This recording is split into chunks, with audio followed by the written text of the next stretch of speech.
Ready. Hello everyone, আসসালামু আলাইকুম। কি অবস্থা সবার, কেমন আছেন? আশা করি ভালো আছেন। জুমা মুবারক। তো এই হচ্ছে আমার লফট, পিছনের লফটটা। আমি 2022 এবং 23ও রেস খেলছি, দেন 24ও রেস খেলছি, 26 এবং 25ও খেলবো ইনশাল্লাহ। তো এমনি খেলছি আনালগ, অর্থাৎ মেসেজ করে বা হোয়াটসঅ্যাপে ছবি দিয়ে। তো এখন তো আর নাই, তখন ছিলাম নতুন, এখন মোটামুটি বুঝতে শিখছি কীভাবে কি করতে হয়। রেসার নিয়ে একটু রিচার্জ করার চেষ্টা করতেছি। তো যাই হোক, আলহামদুলিল্লাহ ফাইনালি আমি বেঞ্জিং কিনে ফেললাম। এই যে বেঞ্জিং কিনে ফেললাম, আমার একে লফট।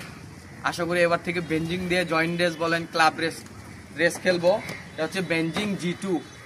তো একটা কথা বলি, আমি যখন 15-14 সালে গিরিবাস পালতাম, তখন আমার একটা ইচ্ছা ছিল যে কোনো সময় যদি চট্টগ্রাম ক্লাব হইতো, রেসার কবুতরের ক্লাব, ওখান থেকে যদি রেস খেলতে পারতাম তখন পালতাম। দেন হচ্ছে হোমা কবুতর পালতাম, বা এতটা বুঝতাম না। তো যাই হোক, নিয়ত ঠিক ছিল।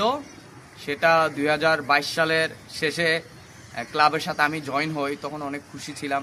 দেন 23 সালে হচ্ছে যে ক্লাব থেকে রেস খেলছি, দেন 24 সালেও খেলছি, ইনশাল্লাহ 25-26 সালেও খেলবো।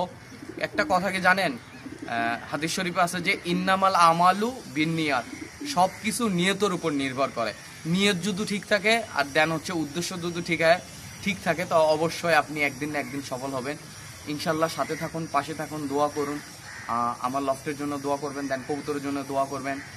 25-26 সালে কক্সবাজার অ্যান্ড আমাদের চট্টগ্রাম ক্লাব একসাথে জয়েন্ট রেস খেলবো। 24 সালেও খেলছি, 25-26 সালেও খেলবো ইনশাল্লাহ। দেন এই জন্য বেঞ্জিংটা কিনা, যাতে ভালো কিছু হয়, দোয়া করবেন।